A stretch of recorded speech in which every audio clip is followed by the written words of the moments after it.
मैं दिल्ली के बेटे, दिल्ली के इतिहास में सबसे लोकप्रिय मुख्यमंत्री अरविंद केजरीवाल जी, आम आदमी पार्टी के नेता, मेरे बड़े भाई और राजनीतिक गुरु अरविंद केजरीवाल जी का धन्यवाद करना चाहती हूँ कि उन्होंने मुझ पर भरोसा किया और मुझे इतनी बड़ी जिम्मेदारी सौंपी, दिल्ली के लोगों की देखरेख की जिम्मेदारी सौंपी।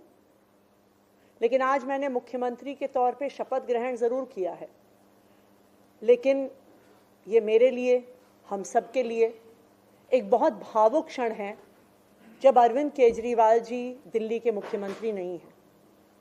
अरविंद केजरीवाल जी वो व्यक्ति हैं जिन्होंने पिछले 10 सालों में दिल्ली की तस्वीर को बदल डाला, जिन्होंने पिछले 10 सालों में दिल्ली की आम लोगों की जिंदगी को बदल डाला। अरविंद केजरीवाल जी वो व्यक्ति हैं जिन्होंने दिल्ली में रहने वाले एक आम इंसान का, एक गरीब इंसान का दर्द समझा, उनके रोज रोज का संघर्ष समझा। उन्होंने समझा कि एक आम परिवार के लिए किस तरह से अपना घर चलाना मुश्किल होता है। अरविंद केजरीवाल जी वो व्यक्ति हैं जिन्होंने दिल्ली वालों को फ्री बिजली दी, 24 घंटे बिजली दी।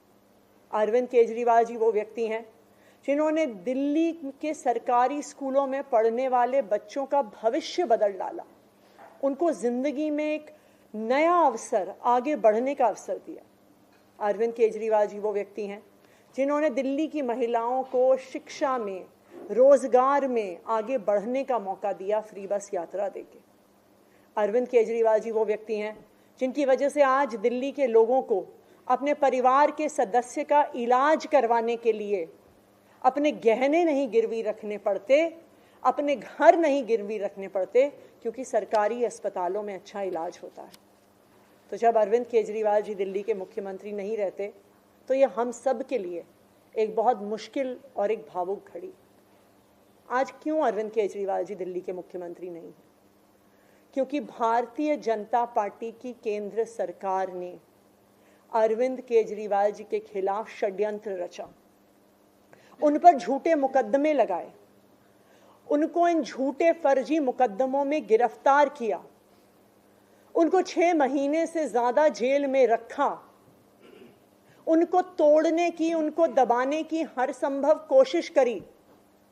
लेकिन अरविंद केजरीवाल जी टूटे नहीं, अरविंद केजरीवाल दबे नहीं।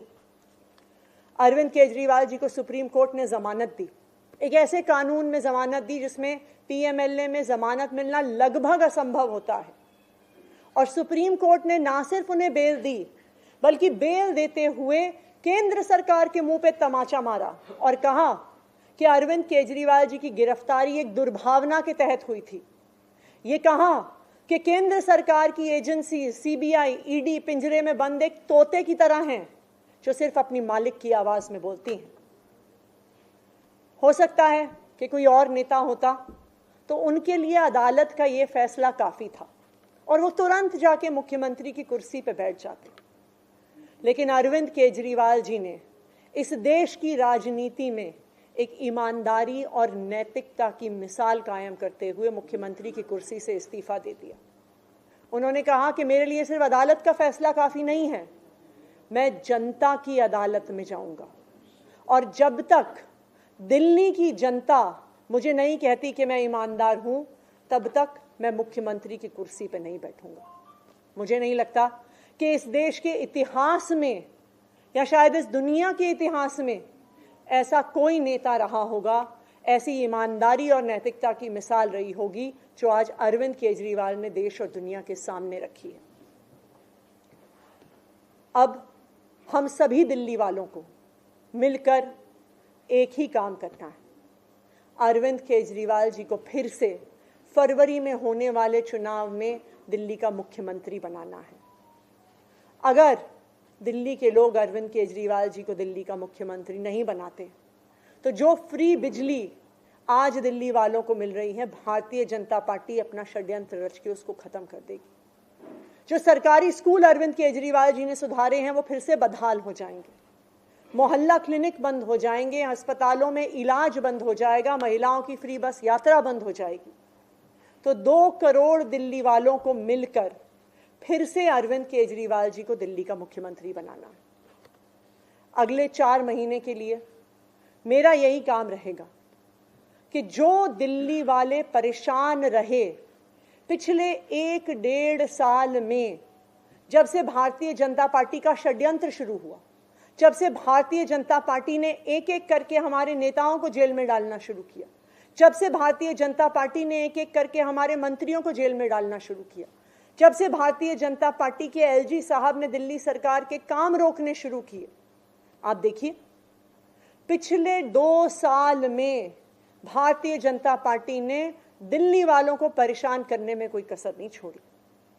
जब से अरविंद केजरीवाल जी जेल गए, दिल्ली वाले भी परेशान हुए।